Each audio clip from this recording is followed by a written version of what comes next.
Imagine uma guerra onde o inimigo vive no subsolo, ataca do nada e desaparece na selva em segundos, enquanto você permanece com uma metralhadora no meio de um inferno verde, sem saber de onde virá o tiro.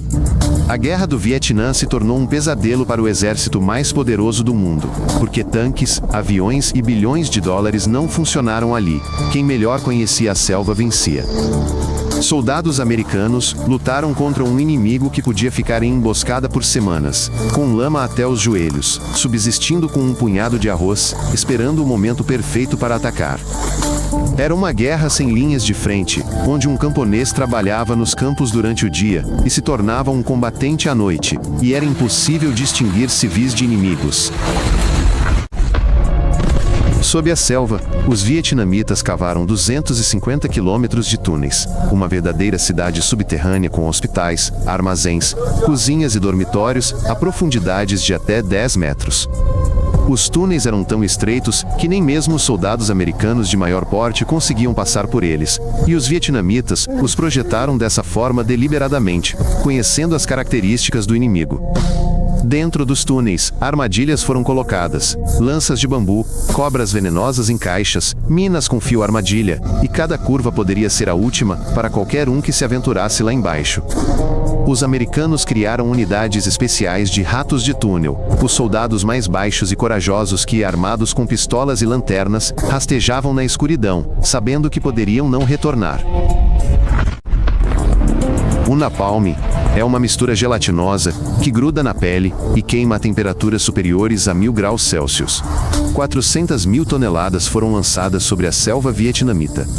Quando o napalm caía sobre uma aldeia, as pessoas corriam envoltas em chamas e pulavam na água, mas a mistura continuava a queimar mesmo debaixo da água. Essa era a única maneira que os americanos acreditavam ser possível queimar a selva. Mas isso era apenas o começo. Depois veio o agente laranja, um produto químico que matou toda a vegetação. 20% do Vietnã do Sul foi pulverizado com ele em poucos anos. O agente laranja causou câncer e mutações. Crianças nasceram com deformidades mesmo 20 anos após a guerra, e em alguns lugares a selva ainda não se recuperou. Em 1954, o país foi dividido em duas partes. O norte comunista, sob o comando de Ho Chi Minh, e o sul capitalista, apoiado pelos Estados Unidos. A divisão deveria ser temporária, até a realização de eleições, mas estas nunca aconteceram, porque todos sabiam que os comunistas, que contavam com o apoio da maioria do campesinato, venceriam. Os Estados Unidos temiam um efeito dominó. Se o Vietnã se tornasse comunista, Laos, Camboja, Tailândia e todo o Sudeste Asiático também cairiam sob a bandeira vermelha. Para os EUA, tratava-se de uma guerra ideológica contra a expansão do comunismo, e para os vietnamitas, era uma luta pela independência e pela unificação do país, após 100 anos de opressão colonial. Em 1964, barcos norte-vietnamitas supostamente atacaram um destroyer americano no Golfo de Tonkin, embora permaneça incerto se isso realmente aconteceu. O Congresso concedeu ao presidente Johnson autoridade para usar a força militar sem declarar guerra, e em um ano, 184 mil soldados americanos estavam no Vietnã. As primeiras grandes batalhas mostraram que a vitória não seria rápida. Os vietnamitas usavam táticas de guerrilha, atacando e recuando sem se envolverem em uma batalha decisiva. O comando americano estava confiante de que a tecnologia superior determinaria o resultado, mas helicópteros e bombardeiros se mostraram inúteis contra um inimigo que podia desaparecer na selva.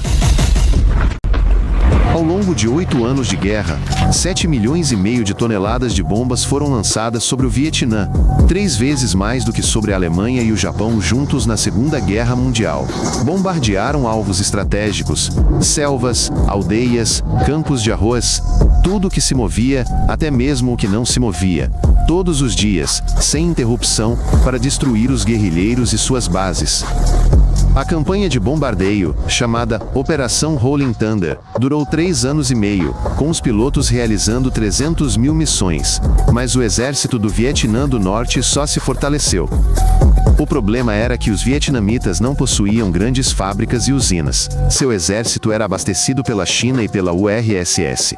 E os guerrilheiros estavam tão bem escondidos que as bombas, com mais frequência, matavam civis. Uma estrada de 16 mil quilômetros se estendia pelas selvas do Laos e do Camboja, transportando armas e alimentos para os guerrilheiros no sul em bicicletas, caminhões e simplesmente nas costas.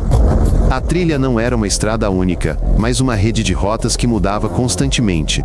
Quando os americanos bombardeavam um trecho, os vietnamitas construíam um desvio da noite para o dia. Centenas de milhares de carregadores, muitos deles mulheres, percorriam a trilha, carregando 50 quilos de carga e caminhando por meses através de pântanos infestados de malária e passos de montanha. Os americanos lançaram milhões de toneladas de bombas na trilha, a bombardearam com sensores de movimento e pulverizaram produtos químicos, mas não conseguiram interromper o fluxo de suprimentos. A trilha permaneceu operacional até o último dia da guerra. Os atiradores vietnamitas podiam ficar imóveis por 2 dias em uma trincheira coberta de galhos, esperando uma patrulha americana passar, disparar um único tiro e desaparecer. Atiravam com rifles antigos da época da Segunda Guerra Mundial, mas conheciam a selva tão bem que acertavam o alvo com o primeiro tiro e sumiam na vegetação sem deixar rastro. Os soldados americanos temiam a selva mais do que o combate direto, porque a morte podia chegar a qualquer momento. Caminhava-se por uma trilha sem nunca saber se havia um atirador escondido nos arbustos ou uma mina enterrada. Os guerrilheiros armavam armadilhas por toda parte, trincheiras com estacas, minas feitas com bombas americanas não detonadas e fios estendidos na altura do pescoço. A selva matava mesmo sem contato direto com o inimigo.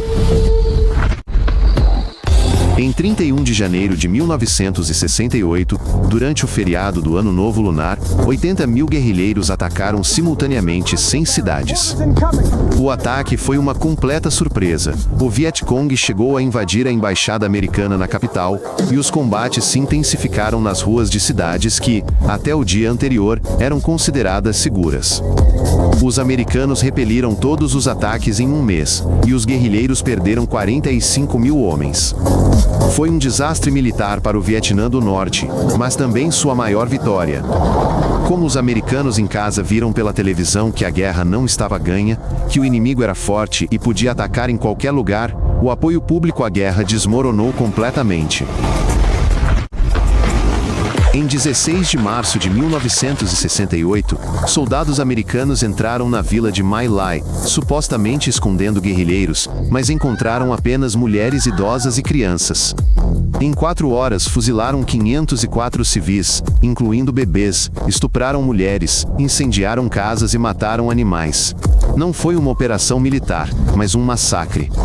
Os oficiais tentaram encobrir o ocorrido, mas um ano depois, informações vazaram para a imprensa, fotografias das crianças assassinadas se espalharam pelo mundo, e os Estados Unidos ficaram chocados com o que seus soldados haviam feito. No total, 2 milhões de civis morreram no Vietnã, vítimas de bombardeios, napalm, armas químicas, e simplesmente por estarem no lugar errado na hora errada. A guerra tornou tênue a linha divisória entre combatentes e civis.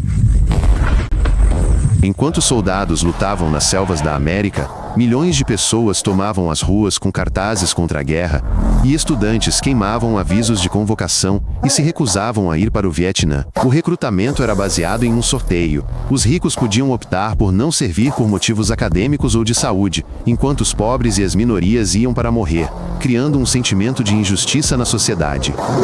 Todas as noites, a televisão mostrava os caixões de soldados mortos. 58 mil mortos retornaram para casa, e todas as famílias se perguntavam por que seus filhos estavam morrendo por um país estrangeiro. Em 1970, 70% dos americanos acreditavam que a guerra havia sido um erro, e o país estava dividido entre aqueles que apoiavam os militares e aqueles que exigiam uma retirada imediata. Em 1970, os americanos invadiram o Camboja, um país neutro, para destruir as bases norte-vietnamitas e cortar as rotas de abastecimento, e a guerra se espalhou para o país vizinho. O bombardeio do Camboja foi tão intenso que entre 100 mil e 500 mil civis morreram, reduzindo o país a escombros e abrindo caminho para a ascensão do Khmer Vermelho. O Khmer Vermelho cometeu genocídio contra seu próprio povo, matando 2 milhões de cambojanos, uma consequência indireta da expansão da Guerra do Vietnã para os territórios vizinhos.